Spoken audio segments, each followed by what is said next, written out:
क्या आपने कभी सोचा है कि दुनिया में कुछ ऐसी जगहें भी हैं जो इंसान की सोच, विज्ञान की सीमाओं और इंजीनियरिंग की परिभाषाओं से परे हैं? ऐसे रहस्यमय स्थल जो न सिर्फ प्रकृति की गोद में छिपे हैं, बल्कि ऐसा प्रतीत होता है मानो किसी दूसरी दुनिया से सीधे हमारे बीच आ गिरे हों। ये ना तो आम इमारतें हैं और ना ही साधारण मंदिर या किले। ये ऐसे निर्माण हैं जो गुरुत्वाकर्षण की पकड़ को चुनौती देते हैं, समय के थपेड़ों के आगे टिके रहते हैं और आज की आधुनिक तकनीक के लिए भी एक पहेली बने हुए हैं। इस वीडियो में हम ऐसी ही असंभव, चमत्कारी और रहस्यमय जगहों के सफर पर निकलेंगे, जहां विज्ञान मौन हो जाता है और कल्पना की उड़ान शुरू होती है। नंबर 1, मोगाओ कैवज, गुप्त पुस्तकालय वाली गुफाएं। रेगिस्तान की तपती रेत, सूखी हवाएं और दूर दूर तक फैली वीरानी के बीच जब कोई विशाल चट्टान दिखाई देती है तो वह केवल एक प्राकृतिक संरचना लगती है। लेकिन चीन के गोबी रेगिस्तान के किनारे स्थित मोगाओ गुफाओं को देखकर ऐसा प्रतीत होता है कि मानो प्रकृति ने नहीं, बल्कि कोई दिव्य शक्ति ने इन चट्टानों को तराश कर एक अलग ही संसार रच दिया हो। ये गुफाएं 4वीं शताब्दी में बनाई गई थीं, लेकिन इनका रहस्य आज भी पूरी तरह उजागर नहीं हो सका है। एक समय पर यह स्थान बौद्ध भिक्षुओं की साधना, चित्रकला और ज्ञान के प्रसार का केंद्र था, और आज यह विश्व की सबसे रहस्यमय और संरक्षित बौद्ध गुफा संरचनाओं में से एक है। मोगाओ की गुफाओं में 700 से अधिक मंदिरनुमा कक्ष मौजूद हैं, जो लगभग 25 मीटर ऊंची रेत की चट्टानों में खुदी हुई हैं। इनमें से कई गुफाएं एक से एक विशाल बुद्ध मूर्तियों और हजारों भित्ति चित्रों से सजी हैं। हर चित्र में एक कथा है, कभी भगवान बुद्ध का जन्म तो कभी उनके ध्यान और उपदेश के दृश्य। यहां मौजूद सबसे ऊंची बुद्ध मूर्ति लगभग 100 फीट की है, जो देखकर किसी को भी यह सोचने पर मजबूर कर देती है कि इतने पुराने समय में, जब ना मशीनें थीं और ना ही वैज्ञानिक उपकरण, तब किस तरह इन विशाल मूर्तियों को इतने सौंदर्य और संतुलन के साथ उकेरा गया होगा। लेकिन इस जगह का सबसे चौंकाने वाला रहस्य है छिपी हुई पुस्तकालय गुफा। यह एक संकरी सी गुफा थी जिसे लगभग 900 वर्षों तक पूरी तरह सील रखा गया था। 20वीं सदी की शुरुआत में जब एक ताओवादी पुजारी ने गलती से इसका द्वार खोला तो अंदर से जो कुछ निकला उसने पूरी दुनिया के इतिहासकारों को चौंका दिया। इस गुफा में 5000 से ज्यादा पांडुलिपियां, ताड़पत्र ग्रंथ, कपड़े पर बनी चित्रकथाएं और विभिन्न भाषाओं में लिखित धार्मिक और ऐतिहासिक दस्तावेज मिले। इन ग्रंथों में ऐसे ज्ञान थे जिनका जिक्र कहीं और नहीं मिलता। किसी में खगोल शास्त्र की जानकारी थी तो किसी में औषधियों की विधियां और कई में बौद्ध धर्म से जुड़े गूढ़ रहस्य। इस स्थान की बनावट भी कम रहस्यमय नहीं है। यहाँ की गुफाओं की छतों और दीवारों पर की गई चित्रकारी में भारतीय, मध्य एशियाई और चीनी शैली का सम्मिलन दिखता है। यह सिद्ध करता है कि मोगाओ सिर्फ धार्मिक स्थल नहीं था, बल्कि एक सांस्कृतिक संगम स्थल भी था। ये गुफाएं सैकड़ों वर्षों तक रेशम मार्ग से आने जाने वाले यात्रियों, व्यापारियों और भिक्षुओं की शरण स्थली रही, और हर आने वाला व्यक्ति यहाँ कुछ न कुछ जोड़कर चला गया। किसी ने चित्रों में अपना भाव डाला तो किसी ने शास्त्रों में अपना ज्ञान। आज भी कई गुफाओं को आम लोगों के लिए बंद रखा गया है, कुछ इस डर से कि भीतर की नाजुक कलाकृति को नुकसान न पहुंचे, और कुछ इसलिए कि वैज्ञानिकों के अनुसार उन गुफाओं में अभी भी ऐसे रहस्य छिपे हो सकते हैं जिनका खुलासा समय से पहले करना उचित नहीं होगा। मोगाओ गुफाएं न केवल एक अद्भुत स्थापत्य चमत्कार हैं, बल्कि वे मानव सभ्यता की उस स्मृति का प्रतीक हैं जो समय के थपेड़ों के बावजूद जीवित है। वे चुपचाप हमारे सामने खड़ी हैं, जैसे सदियों पुराना एक ग्रंथ जिसे अभी पूरी तरह पढ़ा ही नहीं गया। नंबर 2, हुंगदी मौजोलियम, चीन के प्रथम सम्राट का मकबरा। चीन के शांक्सी प्रांत में स्थित एक शांत और घने देवदार के जंगल के बीच एक साधारण सी दिखने वाली पहाड़ी की तलहटी में छिपा है एक ऐसा स्थान जिसे चीन की सभ्यता का जन्म स्थान कहा जाता है, हुआंगदी मैसोलियम। इसे पीली सम्राट की समाधि भी कहा जाता है, और यह न सिर्फ एक ऐतिहासिक स्थल है बल्कि चीन की सांस्कृतिक आत्मा का केंद्र भी है। कहा जाता है कि हुआंगदी यानी येलो एम्परर चीन के पहले सम्राट थे जिन्होंने देश को एक सूत्र में पिरोया, कृषि, औषधि और ज्योतिष जैसे क्षेत्रों की नींव रखी और जिनकी गाथाएं आज भी प्राचीन ग्रंथों में दर्ज हैं। इस स्थल पर बना हुआ टीलानुमा समाधि क्षेत्र बाहर से अत्यंत सरल लगता है, ना कोई चमकदार महल, ना ही कोई विशाल द्वार, लेकिन इसकी सादगी ही इसकी सबसे बड़ी गहराई है। चारों ओर फैले हजारों पुराने चीड़ के पेड़, जिनके बारे में मान्यता है कि उन्हें स्वयं सम्राट ने रोपित किया था, इस स्थान को एक रहस्यमयी पवित्रता प्रदान करते हैं। यहाँ की मिट्टी, हवाएं और चुप्पी एक रहस्य की तरह वातावरण में घुली रहती है। पुरातात्विक खोजों में यहां से ऐसे प्राचीन पत्थर और कांस्य उपकरण मिले हैं जो 3000 साल से भी अधिक पुराने माने जाते हैं। इस मकबरे को लेकर कई रहस्य जुड़े हुए हैं। एक प्रसिद्ध किंवदंती के अनुसार हुआंगदी ने एक बार चिहायू नाम के एक विद्रोही योद्धा को हराने के लिए आकाशीय शक्ति का प्रयोग किया था। युद्ध के बाद जब उन्होंने शांति और स्वर्गीय व्यवस्था की स्थापना की तो उन्हें स्वर्ग का पुत्र कहा गया। उनकी मृत्यु के बाद ऐसा कहा जाता है कि एक सुनहरी ड्रैगन उन्हें स्वर्ग ले गया और तभी से यह स्थान स्वर्ग से जुड़ी समाधि के रूप में जाना जाने लगा। यह मान्यता आज भी वहां की परंपराओं में जीवित है। हाल के वर्षों में वैज्ञानिकों ने इस क्षेत्र में ग्राउंड पेनिट्रेटिंग रडार का उपयोग किया और आश्चर्यजनक रूप से नीचे एक विशाल पिरामिड जैसी संरचना की मौजूदगी के संकेत मिले। हालांकि इसे अभी तक खोला नहीं गया है, लेकिन विशेषज्ञों का मानना है कि इसके भीतर कुछ ऐसे कक्ष हो सकते हैं जो चीन के इतिहास के भूले हुए अध्यायों को उजागर कर सकते हैं। इसके अलावा मिट्टी की जांच में एक ऐसा तत्व मिला है जो एंटी डिके कंपाउंड कहलाता है, यानी एक ऐसा पदार्थ जो जैविक सामग्री को सड़ने से रोक सकता है। यह तत्व आज की आधुनिक रसायन शास्त्र की समझ से बाहर है और इसकी उत्पत्ति अज्ञात है। क्या यह किसी प्राचीन रहस्यमयी ज्ञान का हिस्सा है या कोई दिव्य संकेत? हुआंगदी मैसोलियम एक ऐसा स्थल है जो बाहर से शांत, साधारण और वन्य प्रतीत होता है, लेकिन भीतर से यह समय, मिथक और विज्ञान के बीच फंसी हुई एक अबूझ पहेली है। यह वह जगह है जहां इतिहास और किंवदंती एक दूसरे में विलीन हो चुके हैं और जहां हर कदम ऐसा लगता है मानो आप किसी प्राचीन कथा का हिस्सा बन गए हों, जिसका अंतिम पृष्ठ अब तक किसी ने नहीं पढ़ा। नंबर 3, माउंट हुआंगशान, अमर देवताओं का पर्वत। चीन के अनहुई प्रांत में स्थित हुआंगशान पर्वत केवल एक पर्वत नहीं, बल्कि वह स्थान है जहां बादलों के ऊपर देवताओं की कल्पनाएं आकार लेती हैं। चीनी पौराणिक कथाओं में इसे अमरत्व की भूमि कहा गया है, ऐसा स्थान जहां अमर साधक ध्यान करते थे, जड़ी बूटियां खोजते थे और जहां इंसान और स्वर्ग का संपर्क संभव था। यह पर्वत न केवल अपनी आध्यात्मिक महत्ता के लिए प्रसिद्ध है, बल्कि प्राकृतिक रहस्यों और वैज्ञानिक पहेलियों के लिए भी जाना जाता है। हुआंगशान का शाब्दिक अर्थ है पीला पर्वत और इसकी ऊंचाई लगभग 6000 फीट है। यहाँ की सबसे अद्भुत विशेषता है इसके हजारों नुकीले ग्रेनाइट शिखर जो सीधा आसमान चीरते हैं, उन पर झुके हुए चीड़ के पेड़ और हर समय मंडराते रहस्यमय बादल। इन पेड़ों की बनावट और पकड़ वैज्ञानिकों को हैरान करती है, क्योंकि वे कई बार 90 डिग्री के कोण पर भी चट्टानों से चिपके हुए पाए जाते हैं। यहाँ का मौसम हर घंटे बदल सकता है।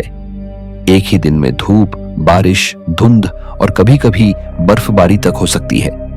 लेकिन सबसे रहस्यमयी घटना यहाँ देखी जाती है बुद्धा लाइट की, एक ऐसा प्रकाशीय गोल घेरा जो धुंध और सूरज की मिलन रेखा पर बनता है और जिसके केंद्र में दर्शक स्वयं को खड़ा हुआ देखता है। वैज्ञानिक इसे ब्रोकेन स्पेक्टर कहते हैं, लेकिन स्थानीय लोग इसे आत्मिक संकेत मानते हैं। यह मानते हैं कि जिसे यह दिखाई देता है वह अगले जन्म में पुनर्जन्म नहीं लेता।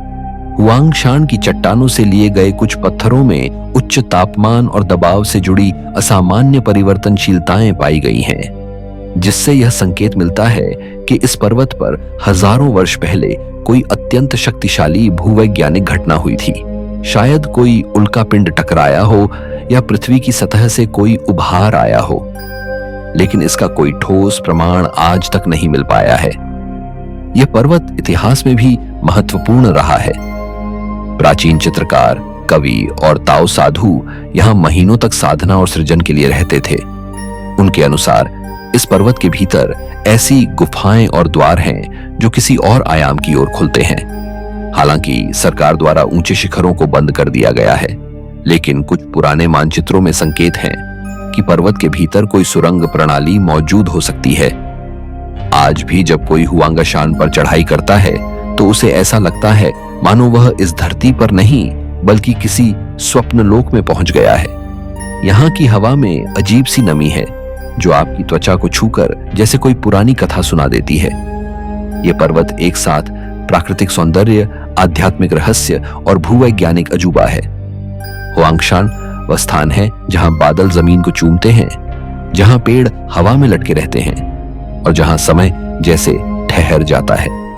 यह पर्वत अपने भीतर छिपाए हुए रहस्यों के साथ आज भी मानव जिज्ञासा को बुला रहा है, लेकिन क्या हम उसकी पुकार को समझने के लिए तैयार हैं? नंबर 4, समर पैलेस, राजसी उद्यान।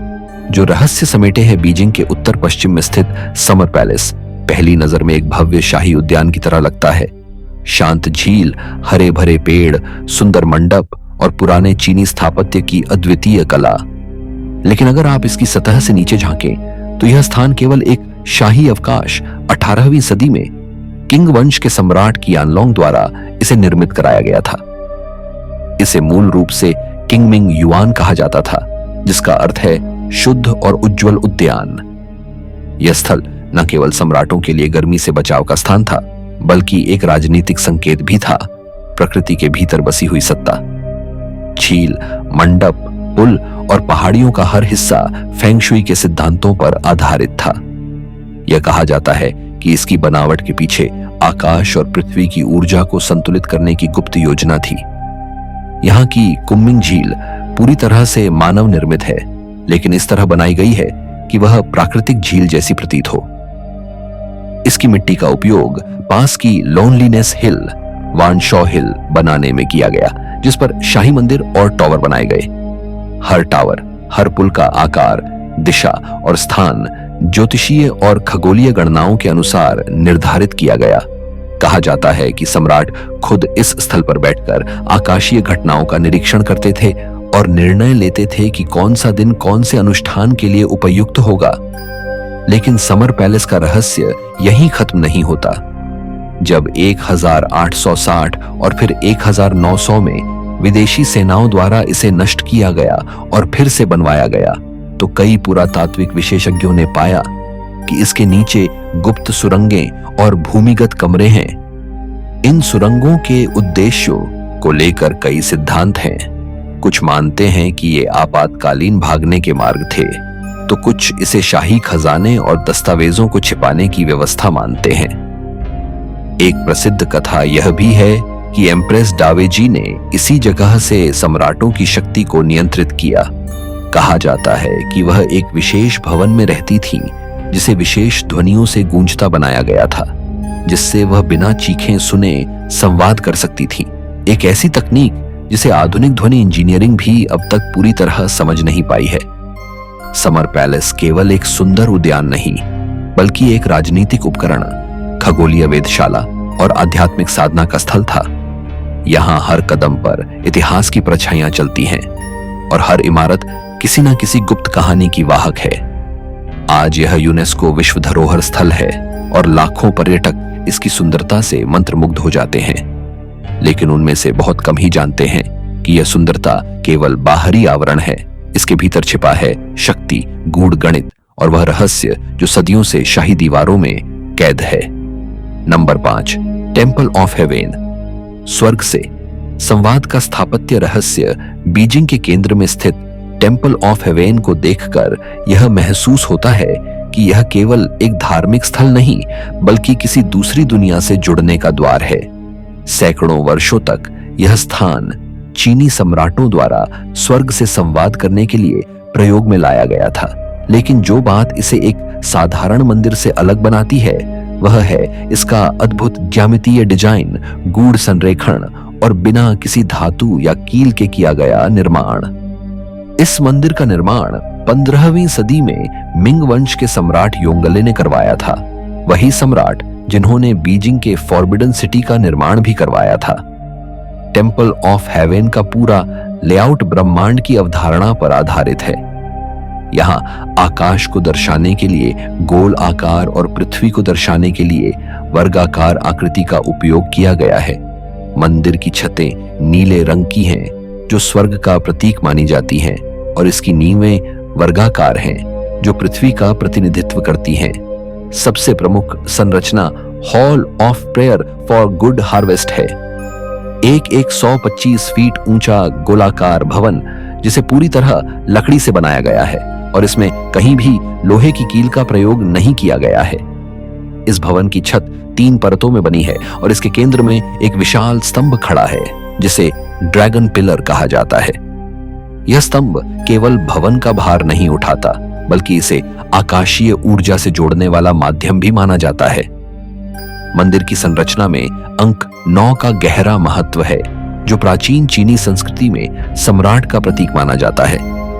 कई द्वार, सीढ़ियां, पत्थरों की संख्या तक 9 या उसके गूंज होते हैं। सबसे रहस्यमयी स्थान है इकोवाल, जहां एक छोर पर कही गई फुसफुसाहट दूसरे छोर पर स्पष्ट रूप से सुनाई देती है, वह भी बिना किसी वायर या ध्वनि प्रणाली के। हर वर्ष विशेष रूप से शीतकालीन संक्रांति के दिन सम्राट इस मंदिर में आकर अकेले स्वर्ग के हृदय पर खड़े होकर प्रार्थना करता था। यह वह समय होता था जब सूर्य और पृथ्वी की स्थिति बिल्कुल सही होती थी, और माना जाता था कि यही वह क्षण होता है जब स्वर्ग और पृथ्वी के बीच संवाद संभव होता है। मंदिर के डिजाइन में उत्तर दक्षिण दिशा की बिल्कुल सीधी रेखा बिना किसी बाधा के बनी हुई है, जिससे सूर्य की सीधी किरणें पूरे स्थल को विशेष रूप से प्रकाशित करती हैं।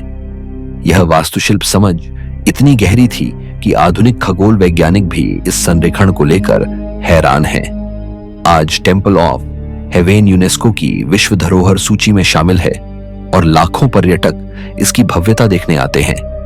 लेकिन वे यह नहीं जानते कि यह केवल एक प्रेयर हॉल नहीं, बल्कि एक खगोलीय यंत्र, एक ऊर्जा केंद्र और एक ऐसा स्थापत्य चमत्कार है जो विज्ञान और आध्यात्मिकता के बीच पुल बनाता है, बिना किसी आधुनिक तकनीक के। यह वह जगह है जहां सम्राट स्वयं को धरती और आकाश के बीच सेतु मानकर खड़ा करता था, मौन में लेकिन संवाद से भरा हुआ।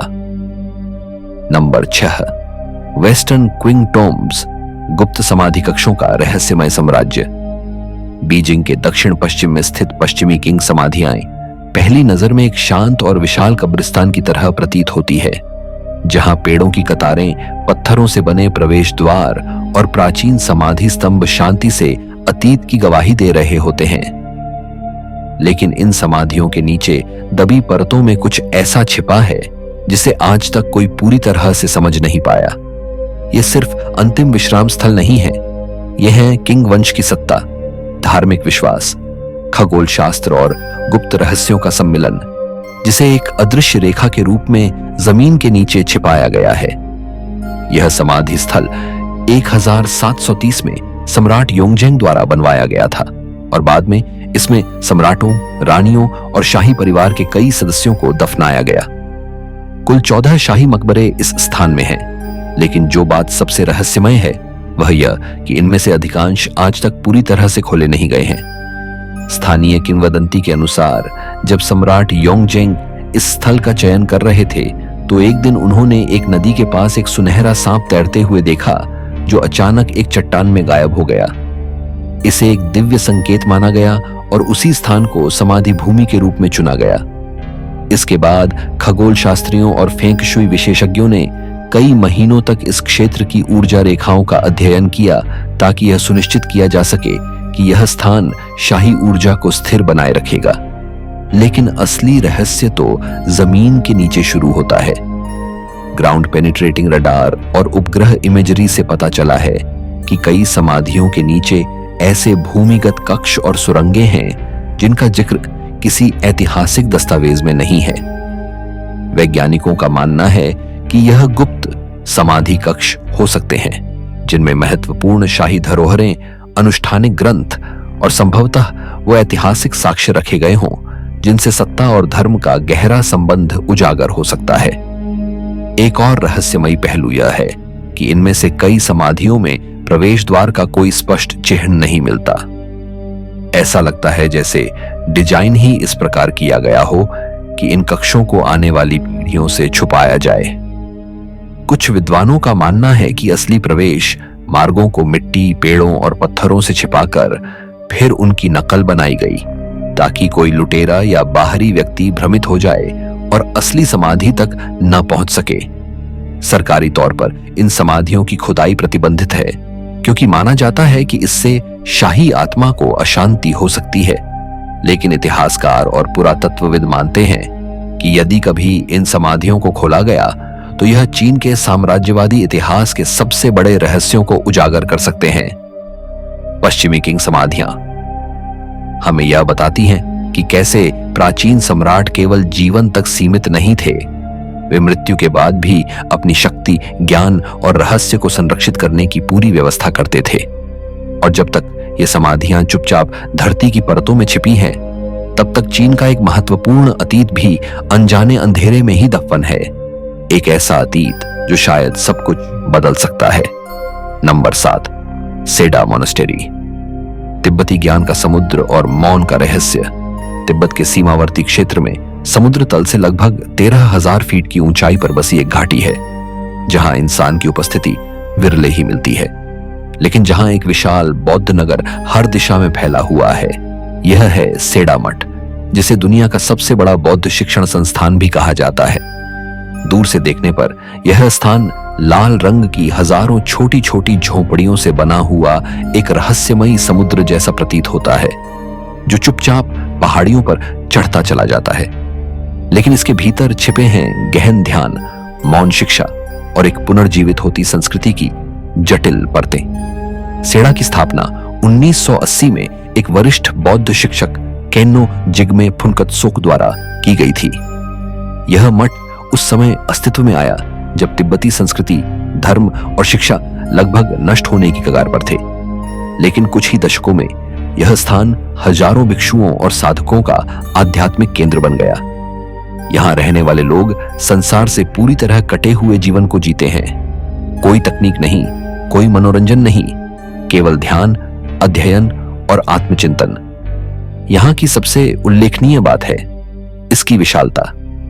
40,000 से अधिक भिक्षु और साध्वी यहां रहते हैं और इनकी झोपड़ियां बिल्कुल सटीक रूप से एक दूसरे से जुड़ी हुई हैं, मानो किसी अज्ञात वास्तुकार ने उन्हें ग्रिड पैटर्न में नहीं, बल्कि किसी दिव्य ऊर्जा के प्रवाह के अनुसार सजाया हो।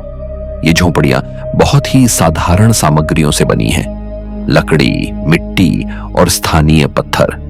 लेकिन इतने कठिन पर्यावरण में इनमें वर्षों तक जीवन जीना अपने आप में एक चमत्कार है। मठ के केंद्र में एक विशाल व्याख्यान सभागार है, जहां रोज हजारों साधु एक साथ प्रवचन सुनते हैं, प्राचीन ग्रंथों का अध्ययन करते हैं और शास्त्रार्थ करते हैं। इस हॉल की ध्वनि संरचना इतनी परिष्कृत है कि बिना किसी स्पीकर के सैकड़ों लोग स्पष्ट रूप से हर शब्द सुन सकते हैं।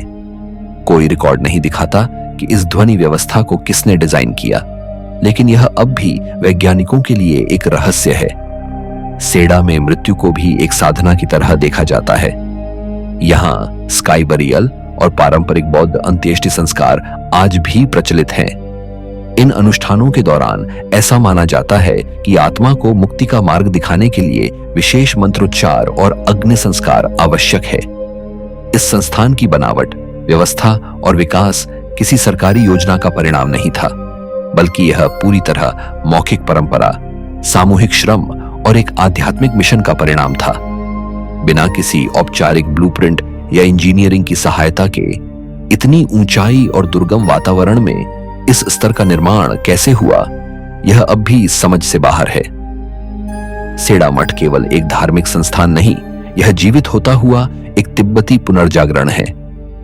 यह उस मौन प्रतिरोध का प्रतीक है जहां शब्दों के बिना भी संस्कृति जिंदा रहती है।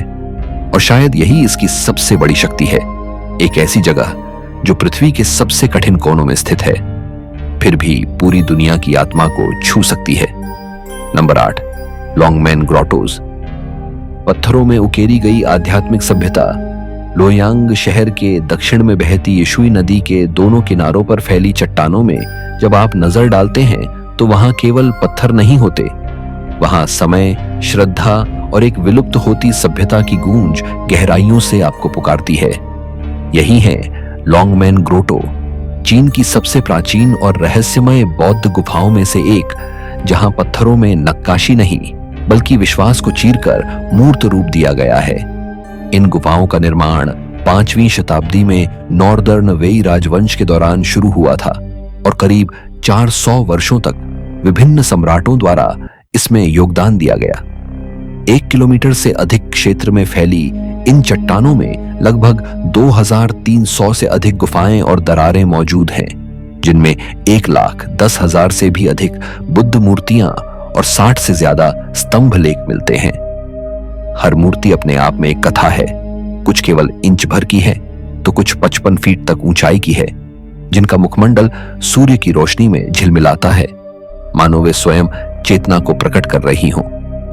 इन गुफाओं में बनाई गई मूर्तियों की शैली अद्वितीय है। यह न तो पूरी तरह चीनी है और न ही पूर्णतः भारतीय। यह एक संलयन है जो बौद्ध धर्म के प्रसार के साथ भारत से चीन तक की यात्रा को दर्शाता है। मूर्तियों के शरीर पर झूलते पतले वस्त्र, चेहरे पर शांत मुस्कान और आंखों में आध्यात्मिक चेतना, यह सब दर्शाता है कि यहाँ केवल पत्थर नहीं तराशे गए बल्कि उन्हें जीवंत बनाया गया है। लॉन्गमैन की सबसे प्रसिद्ध मूर्ति फेंगशान बुद्ध है, एक विशाल सीटेड बुद्ध जिसकी मुस्कान को लेकर विद्वानों के बीच वर्षों से बहस चल रही है। कुछ कहते हैं यह सम्राट तांग गाओजोंग की छवि पर आधारित है, तो कुछ इसे सम्राट जीवू जेटियन की समानता से जोड़ते हैं। यह मूर्ति इतनी विशाल और संतुलित है कि इसके निर्माण की प्रक्रिया आज भी एक रहस्य बनी हुई है। कैसे इतनी ऊंचाई पर इतनी सटीकता से पत्थर तराशा गया, और वह भी बिना किसी आधुनिक औजार के। यहाँ की छतें, दीवारें और स्तंभ भी खाली नहीं है, हर इंच पर नक्काशी की गई है। उड़ते हुए अप्सराएं, वाद्य बजाते देवदूत, ध्यानमग्न बोधिसत्व और पंख फैलाए हुए गरुड़ जैसे चित्र इस पूरे स्थान को एक जीवंत मंदिर का रूप देते हैं, जहां हर कण में आध्यात्मिक ऊर्जा बहती है। ऐतिहासिक अभिलेख बताते हैं कि सम्राट और साम्राज्य स्वयं इन गुफाओं में निर्माण कार्य के लिए दान देते थे। यह केवल धार्मिक कार्य नहीं था, बल्कि एक तरह का राजनीतिक संदेश भी कि राज्य और धर्म एक दूसरे के पूरक हैं। आज लॉन्गमैन ग्रोटो यूनेस्को विश्व धरोहर सूची में शामिल है, लेकिन इसकी पूरी संरचना अब भी वैज्ञानिकों और इतिहासकारों के लिए एक अनसुलझा अध्याय है। कई गुफाएं ऐसी हैं जो बंद हैं या ढह चुकी हैं, और ऐसा माना जाता है कि उनमें अब भी ऐसे रहस्य छिपे हैं जो अगर सामने आए तो बौद्ध इतिहास को नई रोशनी में दिखा सकते हैं। लॉन्गमैन ग्रोटो उस काल की गाथा है जब मनुष्य ने पत्थर में आत्मा की सांसें भर दी थीं, और वह आत्मा आज भी वहां गूंज रही है, उन दीवारों में, उन आंखों में और उन गूढ़ मुस्कानों में जो शांति से समय की सीमाओं को पार कर देख रही हैं। नंबर 9, पियाओ प्राचीन सिटी, दीवारों में कैद। प्राचीन समय की धड़कन चीन के शांक्सी प्रांत में स्थित पिंगयाओ एक ऐसा शहर है जो आज भी उसी रूप में जीवित है जैसा वह सैकड़ों साल पहले हुआ करता था। यह कोई संग्रहालय नहीं, बल्कि एक सांस लेता हुआ प्राचीन नगर है, जहां हर दीवार, हर पत्थर, हर गलियों की मोड़ अपने भीतर इतिहास का ऐसा भार लिए हुए है जिसे विज्ञान अब भी पूरी तरह समझ नहीं पाया है। यह शहर एक झरोखा है उस युग का जब चीन का सामाजिक ढांचा, सुरक्षा व्यवस्था और आर्थिक तंत्र अपने चरम पर था, और अब यह नगर रहस्य का प्रतीक बन गया है कि कैसे इतनी पुरानी रचना आज तक बिना गिरे, बिना झुके अपने अस्तित्व को अक्षुण्ण बनाए हुए है। पिंगयाओ की सबसे विशेष बात है इसकी चारों ओर से घिरी हुई विशाल नगर दीवार। यह दीवार 6 किलोमीटर लंबी है, 40 फीट ऊंची और लगभग चौकोर आकार में बनी है। इस पर कुल 72 वॉच टावर हैं और 3000 से अधिक तोपों के लिए झरोखे हैं, जो दर्शाते हैं कि यह एक रणनीतिक सैन्य नगर भी रहा होगा। लेकिन इसके निर्माण में कोई आधुनिक मिश्रण, सीमेंट या स्टील का प्रयोग नहीं हुआ है। यह दीवार पूरी तरह से पुराने ईंट, चूने और मिट्टी से बनी है और आज भी बिना किसी व्यापक मरम्मत के अपनी मूल स्थिति में खड़ी है। शहर के अंदर प्रवेश करते ही ऐसा लगता है जैसे आपने समय की धारा को पार कर लिया है। पत्थर की संकरी गलियां, मुड़े हुए खपरेल वाले मकान, लकड़ी से तराशी गई खिड़कियां और टांगों पर टंगे हुए लाल लालटेन, ये सब मिलकर ऐसा वातावरण रचते हैं जो केवल किताबों में देखा जा सकता है। 18वीं और 19वीं सदी में पिंगयाओ चीन का एक प्रमुख वित्तीय केंद्र हुआ करता था। यहाँ पियो नामक बैंकिंग प्रणाली की शुरुआत हुई, जिसे चीन का पहला औपचारिक बैंक माना जाता है। रिश्तों और व्यापारिक दस्तावेजों की सुरक्षा के लिए जो ताले, गुप्त कोड और चिन्ह यहाँ प्रयोग किए जाते थे, वे आज भी विशेषज्ञों को चकित करते हैं। उनमें से कई को तो आज तक डिकोड भी नहीं किया जा सका है। यहाँ की वास्तुकला सिर्फ दिखने में सुंदर नहीं है, बल्कि जलवायु और ऊर्जा प्रबंधन की दृष्टि से भी अत्यंत उन्नत है। घरों की दीवारें मोटी हैं, जिससे गर्मी और ठंड दोनों नियंत्रित रहती है। खिड़कियां सूर्य की दिशा के अनुसार लगाई गई हैं, ताकि पूरे वर्ष प्रकाश और वायु संतुलित रूप से प्रवेश कर सकें। कोई बिजली, कोई तकनीक नहीं, फिर भी शुद्ध रूप से प्रकृति आधारित डिजाइन। क्या यह विज्ञान से परे किसी प्राचीन ज्ञान की झलक नहीं है? 1997 में इसे यूनेस्को विश्व धरोहर घोषित किया गया, लेकिन यह निर्णय केवल इसके इतिहास के कारण नहीं था, बल्कि इसलिए था क्योंकि यह एकमात्र ऐसा प्राचीन नगर है जो अभी भी पूरी तरह कार्यशील है। यहाँ आज भी लोग रहते हैं, दुकानें चलती हैं, त्योहार मनाए जाते हैं और वही पुराने रीति रिवाज जीवित हैं। पिंगयाओ प्राचीन चीन की जीवंत स्मृति है। यह केवल एक नगर नहीं, एक जीवित दस्तावेज है जो बिना बोले इतिहास, संस्कृति और स्थापत्य की जटिलताओं को कहता चला जा रहा है। और शायद यह इसलिए अब तक अडिग है क्योंकि यह केवल ईंटों से नहीं, आत्मा से बना हुआ है। नंबर 10, माउंट पुटू, समुद्र के गर्भ में छुपा दिव्यता का द्वार। चीन के जेजियांग प्रांत के निकट समुद्र की लहरों के बीच उभरता एक द्वीप है माउंट पुतू। यह कोई सामान्य पहाड़ी नहीं, बल्कि बौद्ध धर्म के अनुसार करुणा की देवी गुआन यिन का निवास स्थान माना जाता है।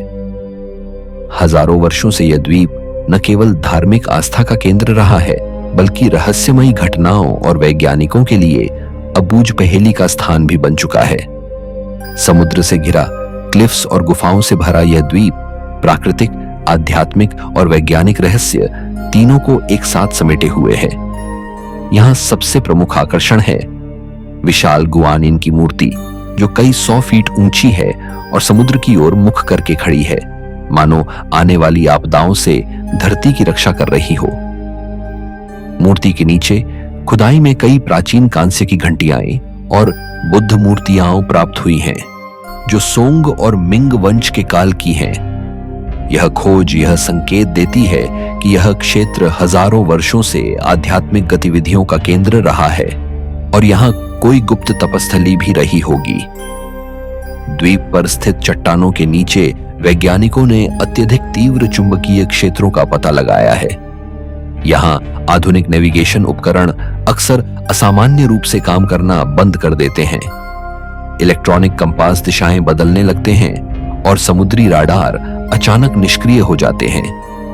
इन प्रभावों का कोई स्पष्ट भूवैज्ञानिक कारण नहीं मिला है, जिससे यह स्थान और भी रहस्यमय बन जाता है। स्थानीय लोगों की मान्यता है कि यहाँ समुद्र की लहरें रात में दिव्य संगीत पैदा करती हैं, ऐसा संगीत जिसे केवल वे ही सुन पाते हैं जो शुद्ध मन से यहाँ आते हैं।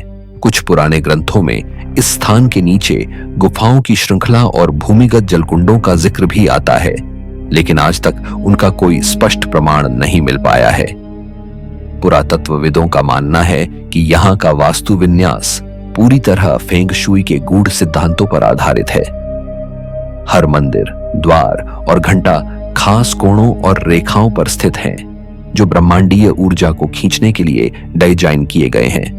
कुछ शोधों में यह भी सामने आया है कि द्वीप के आसपास के समुद्री तल में पत्थरों का एक ऐसा वृत्त है जो ऊपर से देखने पर किसी यंत्र या मंडल की आकृति बनाता है। माउंट पुतुओ केवल एक धार्मिक स्थल नहीं, यह एक जीवित ऊर्जा केंद्र है, जहां आस्था, विज्ञान और प्रकृति एक साथ सांस लेते हैं। और यह द्वीप आज भी हर उस यात्री को आमंत्रित करता है जो उसके रहस्यों को समझने की जिज्ञासा लेकर आता है। लेकिन जवाब तभी मिलते हैं जब प्रश्न मौन हो जाते हैं। आज के वीडियो में इतना ही दोस्तों। हमने देखा वो स्थान जहां चट्टानों में इतिहास गूंजता है, समुद्र की लहरों में रहस्य तैरते हैं और जहां पत्थरों में बसी हुई प्रार्थनाएं आज भी जिंदा हैं। ये स्थान सिर्फ दर्शनीय स्थल नहीं, बल्कि वो दरवाजे हैं जो हमें अतीत से जोड़ते हैं, वो अतीत जिसे विज्ञान अब भी समझ नहीं पाया है। अगर आपको ये रहस्यमय यात्रा पसंद आई हो तो वीडियो को लाइक और चैनल को सब्सक्राइब करना न भूलें। अगली यात्रा में फिर मिलेंगे एक और अनसुलझे रहस्य के साथ। तब तक के लिए नमस्कार।